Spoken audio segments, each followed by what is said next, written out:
I'm so happy to be able to confirm already, well ahead of its 7 o'clock wide release tonight here on the channel, that my PS5 competition has already shifted enough early access tickets to confirm and guarantee that the winner is, no matter what, going to get at least £200 in cash if they win. And that's even if we didn't sell a single ticket more. Now, it starts tonight for those who are interested. It's a 2-week competition ending Christmas Eve, £2 to win a brand new PS5 plus free shipping anywhere in the world. And early access tickets are exactly the same price, so you don't have to pay a premium. If you are interested in winning a PS5, click the link right below in the description. But now, on with the vid. So for those who are interested in that, absolutely check it out down below in the description. I mean, if we could do this every month, I would absolutely love to do that. But moving on with this particular update, Silhouette Batch, we have 5 cars, which of course is a change from last time. No news yet on circuits, of course, we'll have to wait and see there.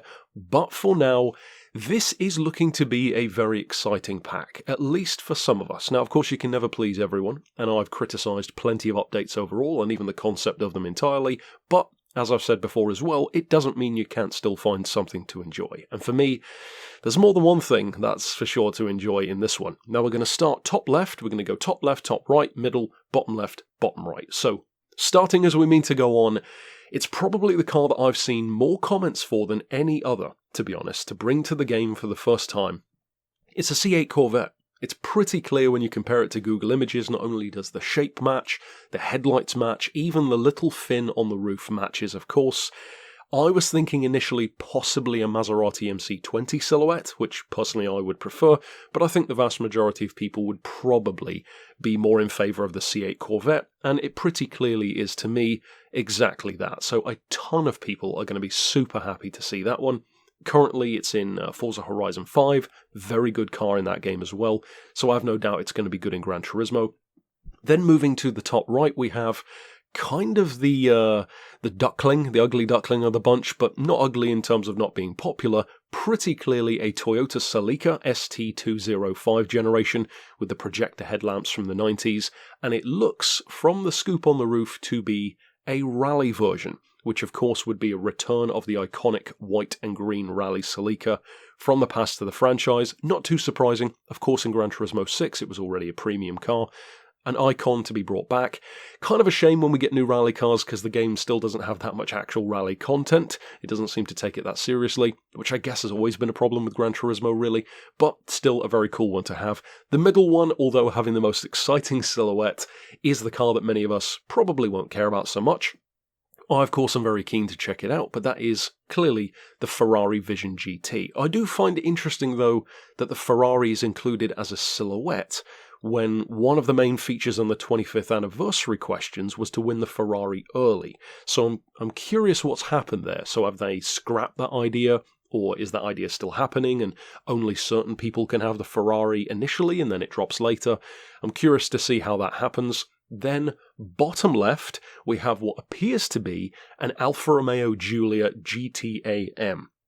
Now, of course, that was leaked in the files, the GTA more specifically, which is the one that doesn't have the wing, aka the one that I drove in real life, possibly the best handling car I've ever driven, and I absolutely love them.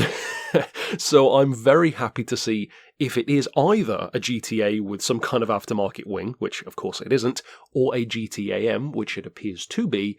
Trust me when I say you're going to love this car. At least if they even get a tenth of what this thing is like in real life. Imagine something like the BMW M2, but if you combine that with the heart and soul of a Maserati. That really is what the Giulia GTA feels like. There's a reason, after all, why I said it might be my favourite handling car I've ever driven.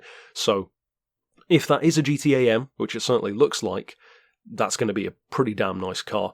And, last but definitely not least, we have the car that I've said I've wanted for quite a while. We already had it again leaked in the files. I was waiting for it to come. Again, a lot of people will not care about this car, but it's a brand that I've had much more love for in recent years, especially after driving more cars in real life and realising what my preferences are in terms of driving. It's a Bugatti Chiron. Pretty clearly. Some people won't care because, it's just a road version of the Vision GT technically, but I am a huge Veyron fan. In games, it's a car that you never get the most use out of, but in real life, they're absolutely fantastic. The Chiron is the evolution of that idea. even faster, even more savage. And although the looks are down to preference, I'm really keen to see what the Chiron can do in the game. Since for me, I've put like 5,000 miles on my Veyron as a cash cow at Le Mans, so I will certainly, hopefully, be using at least one of my Chirons that I will buy to do stuff like that. So, in terms of just cars, of course we could always ask for more than 5, of course, and we'd always like more than 5, but of the 5 that we're getting, because you can't change that now, I would say this is a pretty nice selection. So, as I said, we'll have to wait and see as far as circuits go. Tell me your thoughts down below if you disagree, if you think there's something else in here that I may have represented as a different car. It is coming next week, according to Kaz on Twitter, so we'll have to wait and see overall. But yeah, I would say that it's a pretty nice selection of cars for me. So, as I said, be sure to check out that PS5 giveaway that I'm doing, and if it is a success, which it very well looks like it will be, I mean, £200 guaranteed already for the winner, then it is really something I would love to do every month. And for those who love maybe the idea of winning something but don't need a PS5 or don't want one, definitely stick around for more news on the channel very soon, over the next couple of coming months and weeks even, because I have big plans for a giveaway. And when I say big plans, I mean big plans. I'm talking real world big plans for somebody who wins. So definitely stick around for that. And chances are, if you're thinking about what it could be, you're probably right. So stick around for that. And of course, we'll have to see next week if these predictions or, assessments of the silhouettes are correct. And until then, I'll see you next time. But for now, as always, thanks for watching.